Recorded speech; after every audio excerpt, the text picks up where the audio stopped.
बेहद की परम परम परम महाशांति है, महाशांति है, महाशांति।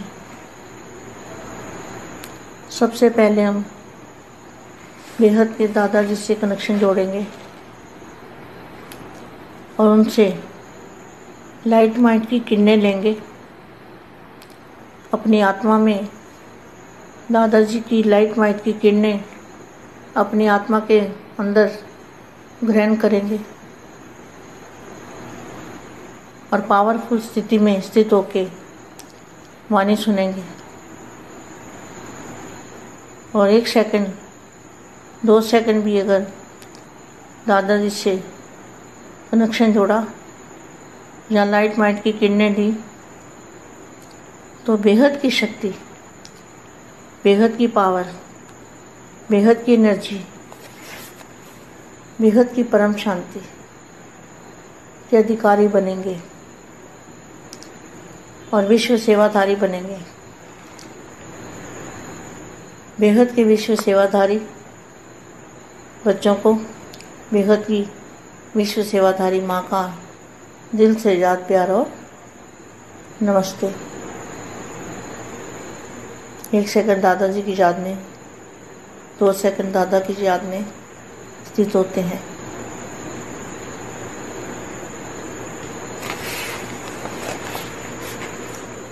विशाल बुद्धि सर्व में बेहद बुद्धि को धारण करने वाले, देखो यहाँ भी क्या लिखा है, बेहद की बुद्धि को धारण करने वाले, सर्व आत्माओं को अनेक प्रकार के पदों से निकालने वाले, ऐसे बेहद के बुद्धिमान, बेहद के समझदार, बेहद की विराग वृत्ति वाले, सदा बेहद की स्थिति और स्थान में रहने वाले। बेहद का स्थान कौन सा है? बेहद की स्थिति और बेहद के स्थान में रहने वाले, ऐसी सर्वश्रेष्ठ आत्माओं को बेहद के बाप का और बेहद ही माँ का याद प्यार और नमस्ते। बेहद का वैरागी, बेहद का त्यागी और बेहद का सेवाधारी, ऐसी आत्माएं ही विश्व महाराजन है। मनुष्य आत्मा को लाइट माइट देने वाले। हमें लाइट माइट कौन देगा? कौन दे रहा है? बेहद के दादाजी। बेहद की आत्मा को बेहद की लाइट और माइट, लाइट माना हल्का बना रहे हैं और पावर दे रहे हैं।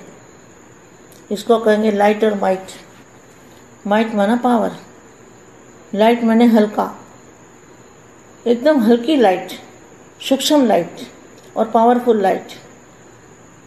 तो मनुष्य आत्माओं को लाइट और माइट देने वाले, श्रेष्ठ प्रारब्ध प्राप्त कराने वाले और नजर से निहाल करने वाले, धर्मराजपुरी की सजाओं से बचाने वाले, ऐसे बेहद के हमारे दादाजी हैं। दादाजी की याद में रहेंगे तो हम सब दुखों से बचे रहेंगे। रूह का रूहानी मिलन वाणी द्वारा होता है या वाणी से परे रूहानी मिलन होता है। तो रूहानी मिलन कैसे? जब दादाजी के बेहद के स्थान पर जाकर आत्मस्वरूप में टिककर और दादाजी से मिलन मनाएंगे तो लाइट और माइट की किरणें हमारे अंदर आएंगी। उसको कहेंगे रूहानी मिलन।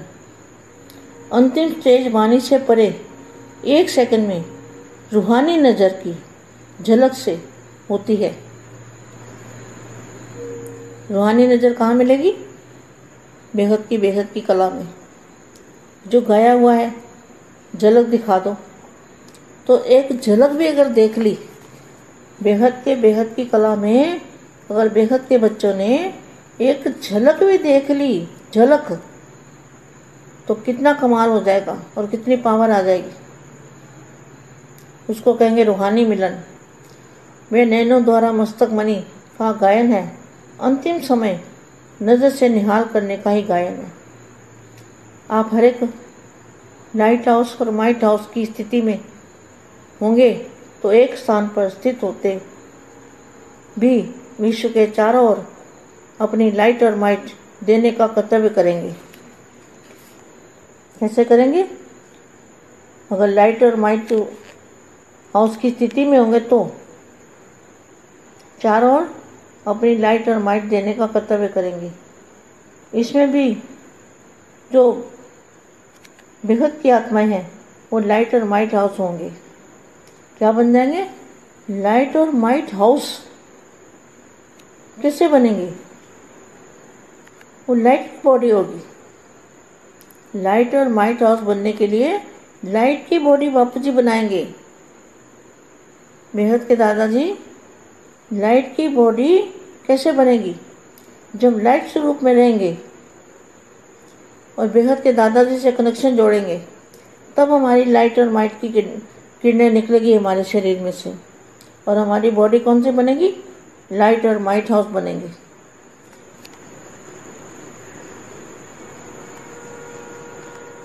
बल्कि लाइट स्वरूप हम क्या बनेंगे? लाइट स्वरूप बन जाएंगे।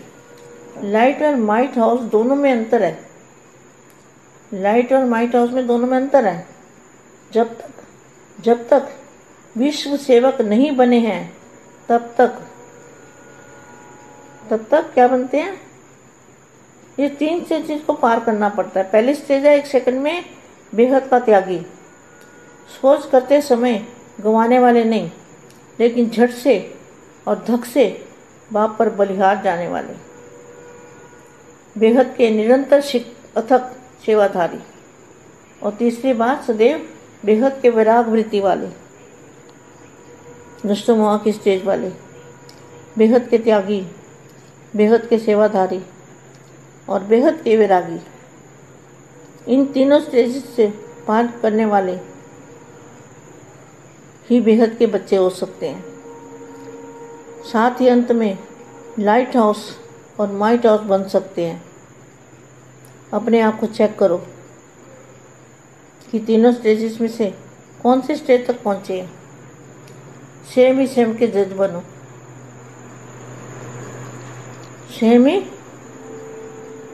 सेम के जज बनो और धर्म राजपुरी की सजाओं से बचने का एक ही साधन है, लाइट और माइट हाउस बनो और सारे विश्व में लाइट माइट की किरणें फैलाओ। ये दादाजी ने ड्यूटी दी है, सभी बच्चों को लाइट और माइट हाउस की बन के और किरणें फैलानी है, लाइट फैलानी है सारे विश्व में, विश्व की सेवा करनी है, विश्व को परिवर्तन करना है, स्व परिवर्तन से विश्व परिवर्तन करना है। बेहद के बेहद की परम परम परम महाशांति है।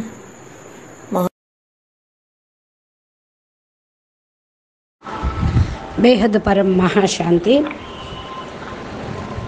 1 సెకండ్లోనే పదమాల సంపాదన ఎలా జమ చేసుకోవాలి, 1కి 10 రెట్లు ప్రాప్తిని, 100 రెట్లు ప్రాప్తిని ఎలా పొందాలి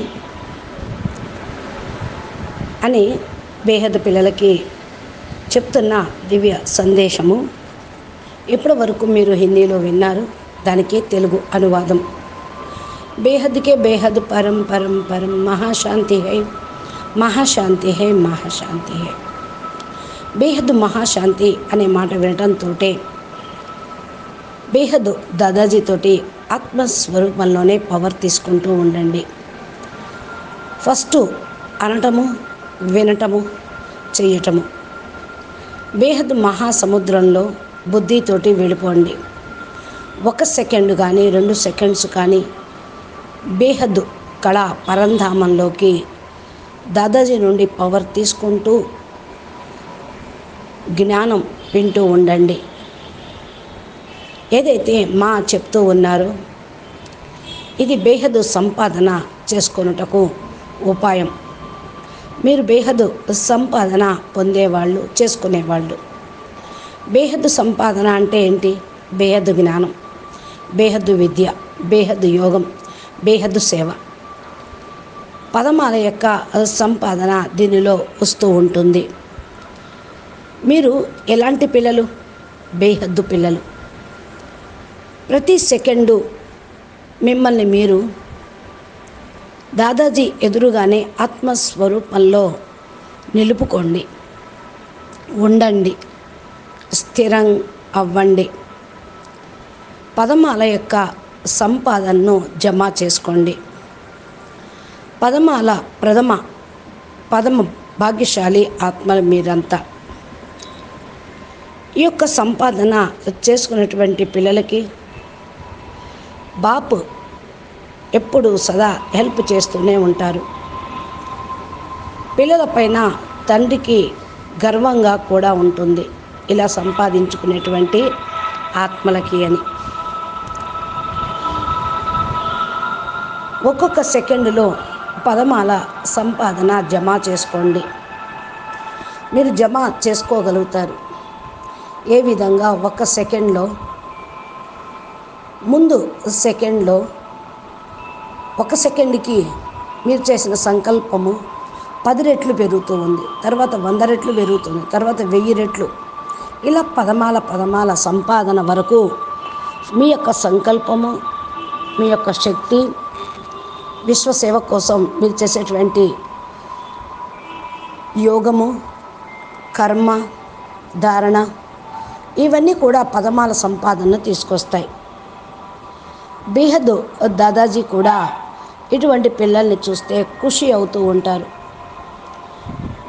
బేహద్దు పిల్లలు ఎంత కావాలి అంటే అంత మీరు సంపాదించుకోండి.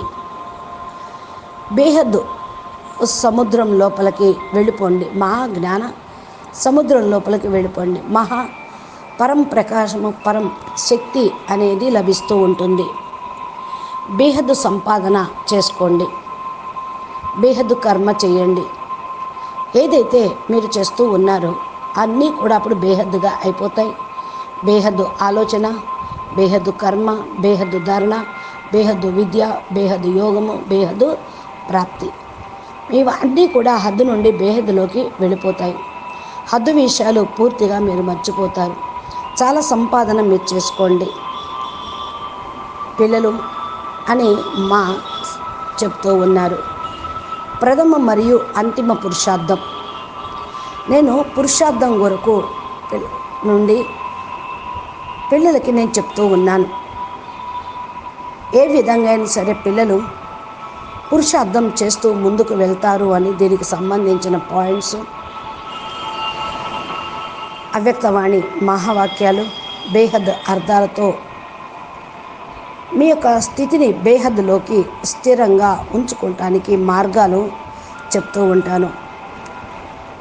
మన యొక్క దాదాజీ బేహద్ స్థితిలో, ఆయన స్మృతిలో ఎలా ఉండాలి అది కూడా నేను నేర్పుతూ ఉన్నాను.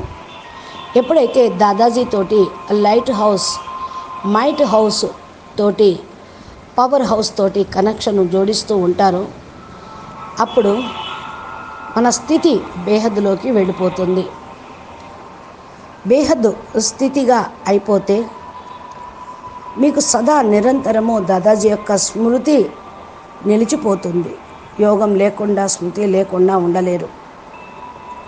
దీని కొరకు పవర్ కావాలి. బేహద్దు స్థితి లేకపోతే కర్మాతీతంగా కాలేరు. కర్మల యొక్క బోజా కూడా తేలిగ్గా కూడా ఉండదు. వికర్మల వినాశనం కూడా కానే కావు.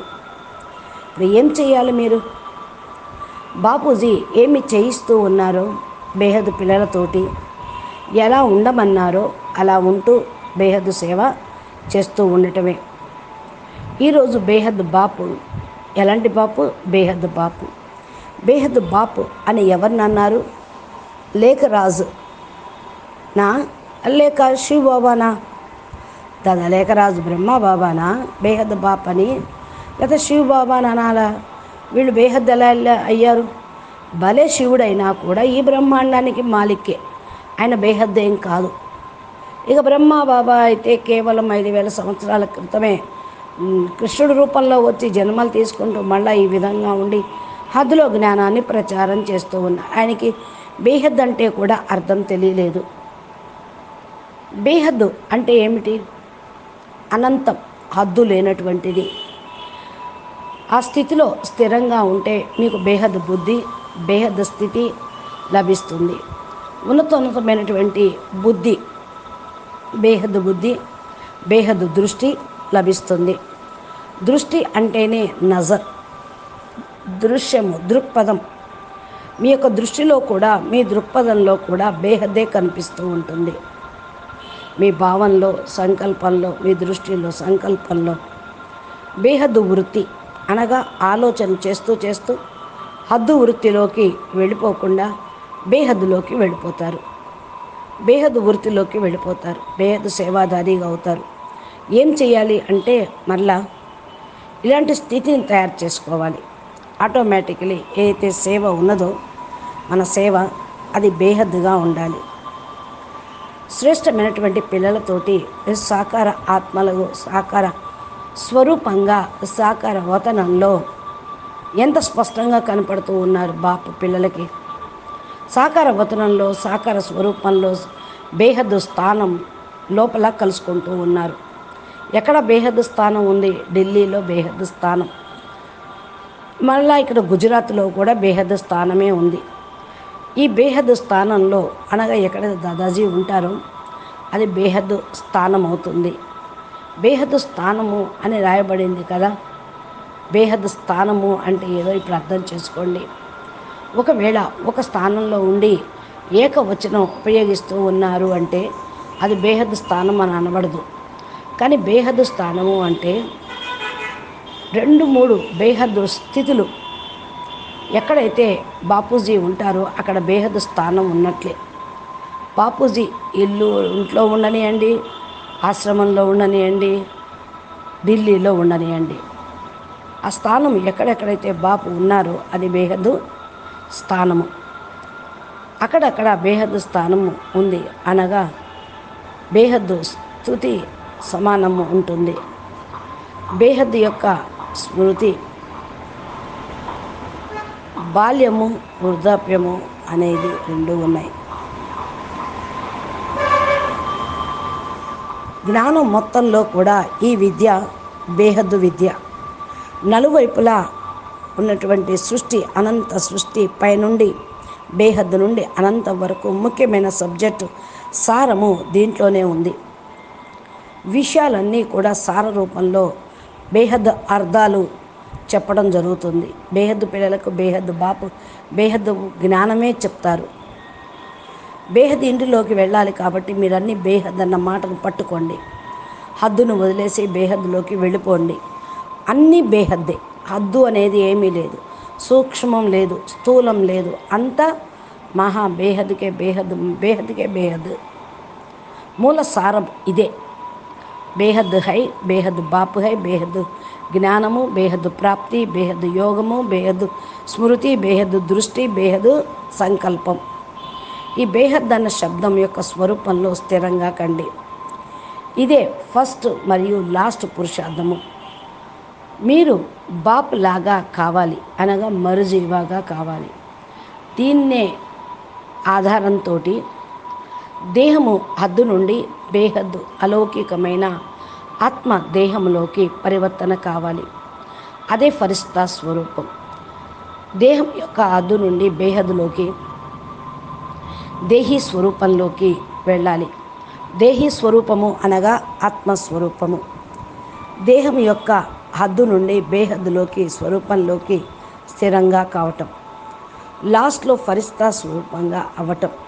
దీన్నే బేహద్దు ఫరిష్తా స్వరూపం అని అంటారు. లాస్ట్లో ఫరిష్తా స్వరూపంగా కావాలి.